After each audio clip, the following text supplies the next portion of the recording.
Think of the last over of the one-day cricket match between India and Pakistan in Karachi, and chances are you've already guessed who my guest is today. With 6 sparkling balls, not only did he win the game for India, but he wrote his name into the history books. Here to tell us more about it is none other than Ashish Nehra. Welcome to the program, Ashish. Thanks. Let's start with that magical last over in Karachi on the 13th. Pakistan needed 9 runs of 6 balls, and everyone thought they had the match in their pockets. So when Saurav came to you and asked you to bowl, were you nervous or were you charged up with excitement? Both actually. I mean, it was a big challenge for me, and especially we played after 15 years or so against Pakistan. So I knew everybody is watching, and it's a big responsibility for me. But I knew I did before as well good performances for India, and I knew I can do this. At that sort of moment, I suppose the most important thing is believing in yourself. Yeah, obviously, I mean, if you're an international cricketer, then you have to believe in yourself. But that moment, I mean, it's very rare moment. I mean, that kind of matches, you don't play that kind of matches every day. And it was a big job for me, and I did it for my country, so I was happy. Now, when you bowled your first delivery, you foxed Rana Hassan, and they went for a dot ball. That must have given you a bit of confidence. Yeah, definitely. I mean, I knew the first 2 balls were like really important, and the first ball, which I bowled a dot ball, so it was a good, good confidence for me. And the next ball, I just given a 1 run. So, and then last 4 balls. So in your mind, the first ball was the real challenge, wasn't it? You had to get it right. Yeah, I mean, first 2 balls. Then first ball, obviously I bowled well, and just I didn't give any single. I mean, no run. And the second one, it was just a single. So in fact, even the third, which was the first delivery that Moin Khan faced, that foxed him as well. He went for a dot. Yeah, but after first 2 deliveries, then I knew that he has to hit just a 6 or 4. I mean, it's not easy to just hit in the last over, because I wasn't the only one who was in pressure. The Moin was also in pressure. Quite right. And in fact, as a bowler, that must have given you some confidence to know that the batsman's also under pressure. Yeah, that's what I mean. Last 4 balls, 8 runs. So it was like 50-50 game. And then I bowled a dot ball to Moin Khan. And then I was like, really, that now it's almost in my pocket. But the 4th ball, I just given 1 run. So in 2 balls, 7-8 runs, I mean, it can only happen once in a while, which happened with Chetan Sharma. Okay, let's come to that last ball. If literally, Pakistan needed a 6 to win. And as you said, Javed Miandad had done that off Chetan Sharma actually quite easily in Sharjah in '86. How much was that playing at the back of your mind as you came into bowl? No, it never came in my mind actually. My mind was in the game only. I mean, that point of the time I was just didn't think of it at all? No, not really. But yeah, definitely when I was walking on my run-up, so I seen Javed Miandad, who was just doing, to Moin Khan. Showing him how to move back. How to move back. But it didn't came in my mind that anything about Chetan. But when you saw Javed up in the stands trying to indicate to Moin how to score a 6, what did you think? No, nothing. That's what I said. I was just concentrating on my last ball, where I have to bowl, and nothing else came in my mind. When you bowled that last ball, it went as a full toss. Did you intend it to be a full toss, or was it a Yorker gone wrong? Yeah, it didn't went wrong. I was just trying to bowl like low full toss kind of thing. And obviously I was watching the batsman's movement as well, what he is doing. But I was planning to bowl. It wasn't 100% right, but I'll say like 95% it was right, 90%. It's not easy to hit that kind of a full toss, which is like, it wasn't slow ball as well, it was quick ball. So you were tempting him in a way? Yeah, kind of. He skied it. Before Zahir caught the catch, were you for a moment panicking that it might just cross the boundary? No, not at all, because that ball was, forget the outside the boundary, it was just in the right between the 30-yard circles. So I knew it's going to be... So the second you saw it go up, you said to yourself, I've done it. Yeah, definitely it was a great moment. And Zahir taking the catch was such a great bonus as well. Yeah. Huh? I mean, not only did you win the game, but you got Moin's wicket as well. Yeah, definitely. I mean, that was my first wicket in that game. Now, the amazing thing is, the next day, the Indian papers went to town guessing what your parents had been doing. The Times of India said that your father wasn't able to watch the first 2 balls. The Indian Express said that your mother couldn't watch the last one. And they all talked about your German Shepherd Durban, who apparently froze. Was any of this true? I don't know about my dog, because I don't know what story was that. But yeah, definitely my dad, he's like that only. He must be in panic, I'm sure. That, I mean, I wasn't in that much of pressure, but he would be like, at that point of the time, I'm sure. I don't know he was the last over or no. You probably think he didn't? Yeah, might be. I mean, he's that kind of person, because he is just like too much into my cricket. He takes really interest, and he... So he feels your tension even more than you do? Yeah, definitely. Karachi was followed by Pindi. And you had terrific scores there, 3 for 44. But what most people don't realize is that behind that, you were actually poised at the brink of a hat-trick, weren't you? Yeah, but it didn't came in my mind. I mean, at that point of the time, I was just Not at all. not. Yeah, I mean, a little bit, but I didn't try anything special to just take hat trick or something like that, because there was already a high scoring game. They scored 330 and the runs were going and that point of the time I got 2 wickets, so that was more than enough for everybody. That's right, you had Inzam Ahmed, then immediately after that you had Moeen. Yeah. So when Shoaib Malik saved his wicket, you must have said, oh. Not really, I mean, yeah, but definitely hat trick is a big thing in one day cricket, especially against Pakistan.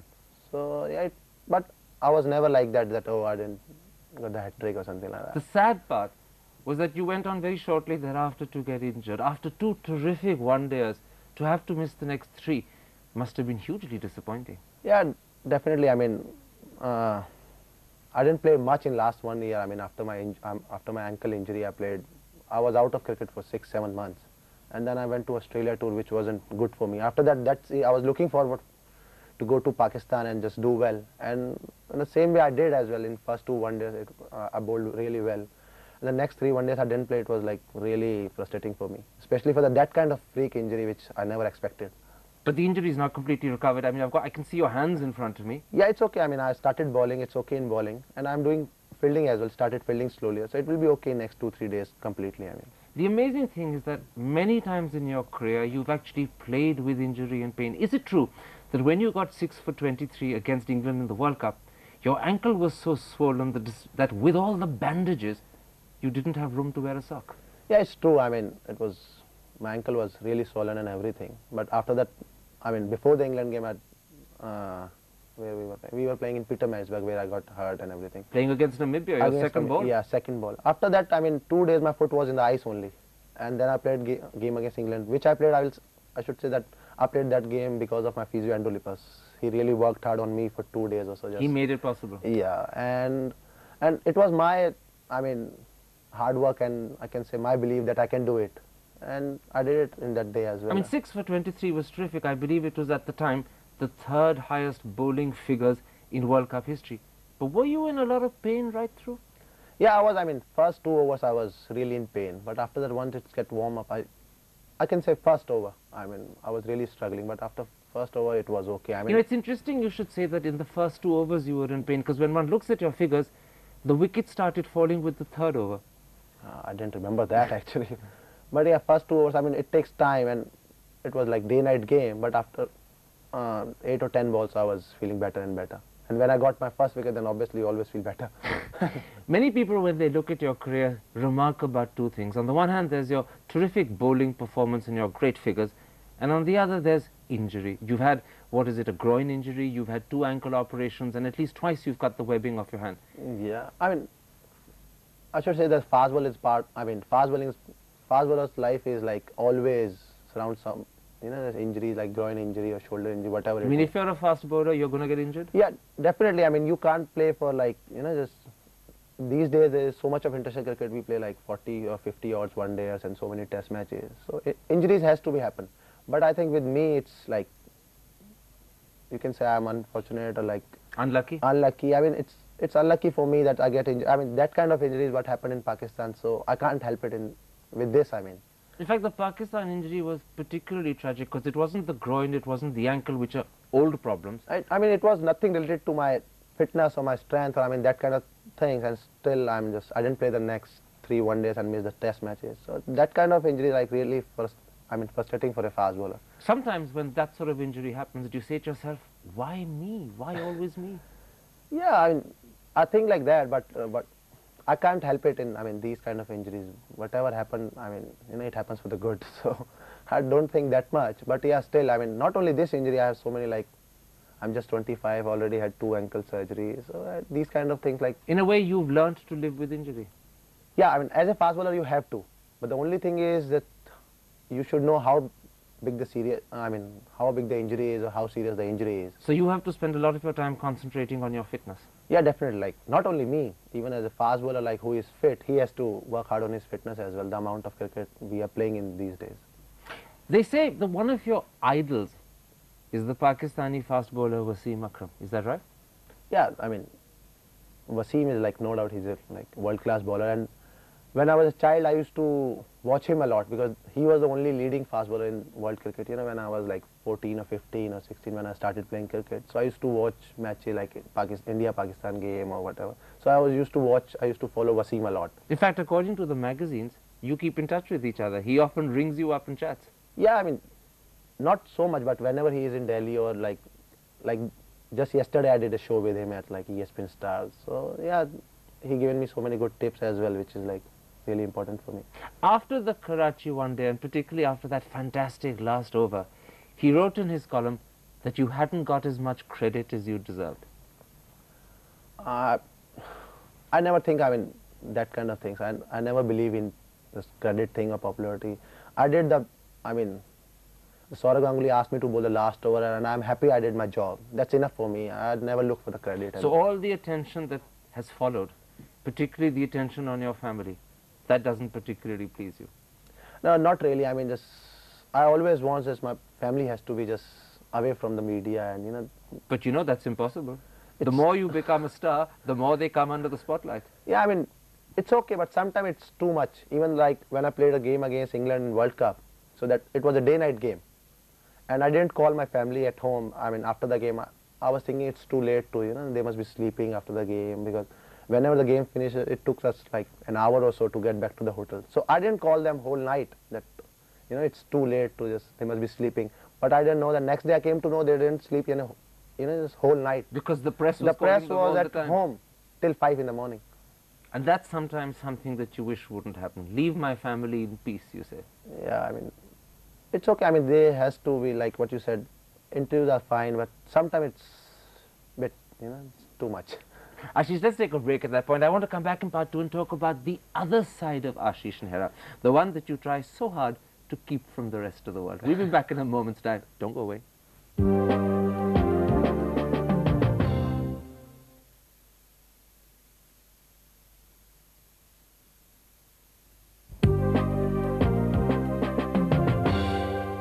Welcome back. My guest is the bowler who won the Karachi one-dayer, Ashish Nehra.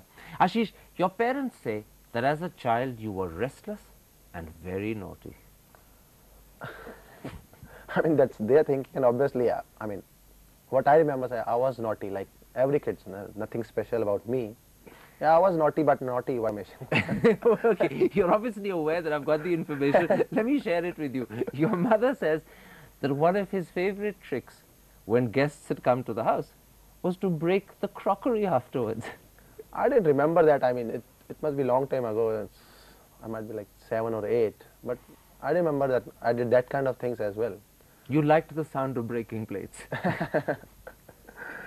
That's what I said. I didn't remember. I mean, it was like long time ago. So if my mother is saying so, obviously. If mummy says it, it has to be true. Okay, mummy also says that when he was 4 and 5, he used to stand outside and wait for the children coming back with milk from the mother dairy booth and attack them. Yeah, that's not only my mom told me, that my sisters, you know, it's like my cousin sister, my uncle, they used to tell, I mean, even now, they always say to me, I mean, these kind of things, like, you know, when kids used to come, you know, they used to come near the houses, so I used to just take their, whatever they're like, they used to take, come to the mother dairy for milk and everything, and I used to do the naughty stuff with them, but I can't, I mean, I didn't remember all these things really. Isn't it amazing how mothers and sisters always remember the naughty part of one's life? But I don't. In your case, by the way, it's not just mothers and sisters. Your brothers remember your naughtiness. Your brother Dinkar says that when you were in school, and if the teacher was ever late, you used to tell everyone, hey boys, it's a holiday today, and run out into the playground. That I remember, that things, I mean, this kind of thing, it happened when I was like 13 or 14. That I remember. But before that, what you were talking about, this crockery thing and milk, that... Don't remember, or you prefer not to remember? Kind of. I mean, I don't remember actually. This, my mother, I mean, told me so many when I was 4 or 5 or 6. So it's a long time ago. So now your brother Dinkar says that Ashish loved challenges. If you challenged him, he would always do it. But there was an occasion once when your brother's friends challenged you to go up to a boy called Gaurav and slap him, and you got into terrible trouble. Yeah, I mean, that was I would say that was a bad incident. I mean, that time I wasn't a kid. I was like not, I was a kid, I was in 10th standard, I was 16, but that time I think I did that stupid thing, you know. You regret it?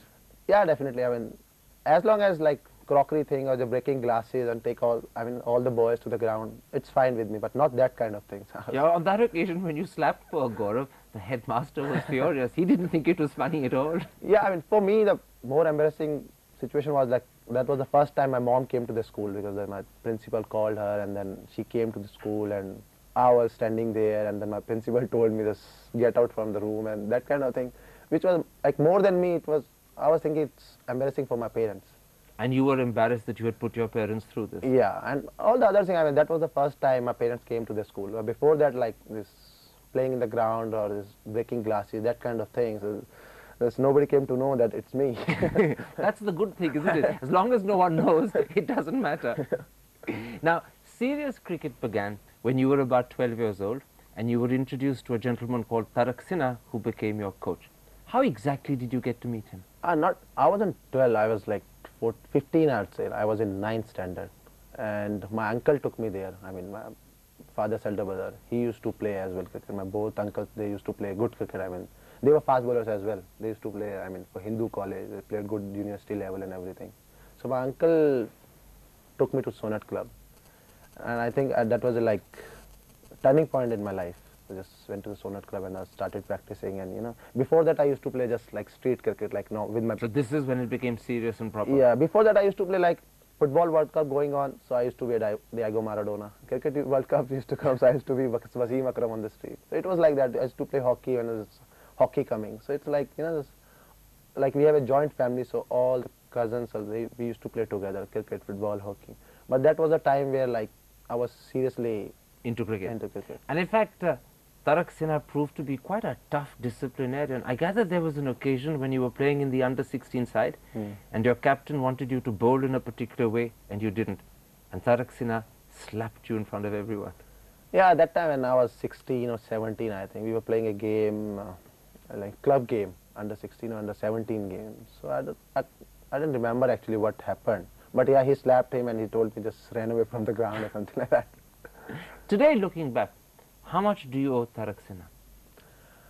I would say right now where I am, like playing for country from last 3-4 years, or whatever I did in my life, it's all because of my coach Tarak Sinha. Really? Yeah, and my parents definitely. But he really helped me. I mean, he used to come to my house and he used to take me for practice. Sometimes when I used to miss the practice, because I'm a big football fan as well.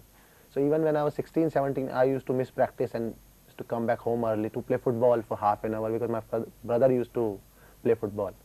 But still, I think where I am, it's all because of him. So when you say that that was the turning point, Tarak Sinha is the man who turned your life around? Yeah, definitely. Even right now, whenever I'm in Delhi, I always go to my club and, you know, just do my practice and everything. It's like a family for me in my club. I mean, but you know, the funny thing is that your parents say they didn't believe you were a good cricketer until they saw your Ranji debut, and it's only when you took Ajay Jadeja's wicket that they believed there's something in the boy. Yeah, I mean, before that I used to play club cricket, and definitely like every parents, they used to think the same way. What if he don't study and he won't, I mean, they were not sure, I mean, he can be a cricketer. I mean, you know, they were really worried about my future. Studies first, cricket comes later. Because my mother, she's a teacher and she used to always tell me, come study, and she used to teach me as well when I was in 8th or 9th. And after that, when I was in 10th, then my life, once I started playing for Sonat Club, then it's... cricket took over. Yeah. But the interesting thing is that in 1999, when you first got chosen to play for India in the Asian Championship in Colombo, and someone telephoned to give you the news, you thought it was a prank. Yeah, I mean, when my father picked up the phone and he just called me, and that guy said, you selected for the Indian team, you know, this next test in Sri Lanka, Colombo is Asian Championship. So I thought, I mean, I knew, I mean, I wasn't expected before that game. I mean, before that, I took 9 or 10 wickets against Tamil Nadu, which was like really important game, Delhi Tamil Nadu, big game, domestic game. But I wasn't expecting so early. So it was like... And you weren't sure, is this a joke? Is this a prank? Is someone teasing me? Yeah, I just said, okay, thanks, and I kept the phone down. And then I was okay, but after 5 minutes, some other press guy called, and after that, everybody was calling. Then I came to know, yeah, it's true, and they were showing the TV as well. But the amazing thing is, at the time, I gather you didn't even have proper shoes. No, I mean, obviously I got the shoes because I was playing Ranji Trophy for 2 seasons or so. But that time I got just only one shoes, which was like, you know, almost Worn out. yeah. So I was looking for another one, and then Ajay Jadeja helped me that time. I didn't. Even though you keep taking his wickets in the Ranji Trophy matches, when you got selected, he helped you get the shoes. Yeah. I mean, even I didn't use that shoes in the match. I used the same old one which I was using. They bring you good luck. Yeah, but still. But it was nice to have another pair just in case. Yeah, at least for the test matches. Now, since then, of course, you've gone on to establish a couple of records. Last year, at the World Cup in Zimbabwe, you became the fastest Indian bowler with a speed of 149 kilometers. 149.5. 149.5. That's a moment I imagine that you must cherish. Not really, because I never believe in speed that much. I mean, definitely you need speed, but I used to bowl like, you know, I was a more swing bowler. But at that point of the time, yeah, definitely, it was all because of my fitness. Because that point of the time, I should say, in the World Cup, my fitness was, you know, really good because of our old trainer called Adrian Leroux. He really worked hard with me for 12, 13 months. And that time, my match fitness was really good. I never tried to bowl quick, but in the World Cup, I was consistently bowling 144, 145, 146. And sometimes I tried to bowl quick, even, I mean. But the interesting thing is that the man who is, in fact, the fastest Indian bowler actually says speed doesn't thrill him. It's accuracy, length and line that you care about more. Yeah, I mean, especially, I mean, whatever you are playing one-day cricket or test cricket, for me, it's more is line or length or just to move the ball, because nobody is scared from the speed in international cricket. Now, tell me something. You're going to be 25 years old on the 29th of April. That's an age at which parents put a lot of pressure on their sons to get married. I have no plans like that. I'm still a kid, I think. So they know I'm happy. When it comes to marriage, you're still a kid. I'm still a kid, I said. I want to be happy and there's no plan for marriage. You want to be mummy's son, not someone else's husband. Not now. But have you explained this to mummy? Does she accept it? No, she knows. I mean, even my parents, they never asked me at all. I mean, even my elder brother, he is still a single right now and he's 28. So forget me now. I must tell you what your elder brother says, by the way. Your elder brother says that the reason Ashish doesn't want to get married is because he's got too many pretty fans chasing him all the time. I wish, I mean, whatever he said to you, it's true, but it's nothing like that. But still, I mean, You mean you want more girls chasing you? So you're sending out a message to everyone watching, come and chase me, girls. No, nothing like that, but it's like, right now, I'm more towards my future. I mean, I just want to give more and more time to cricket, so just to give myself, I mean, more time to play cricket and just look after myself. Once you get married, then I don't think so that you have that much of marriage. You're making marriage sound like the end of life. Ashish Nehra, a pleasure having you on the program. Thank you.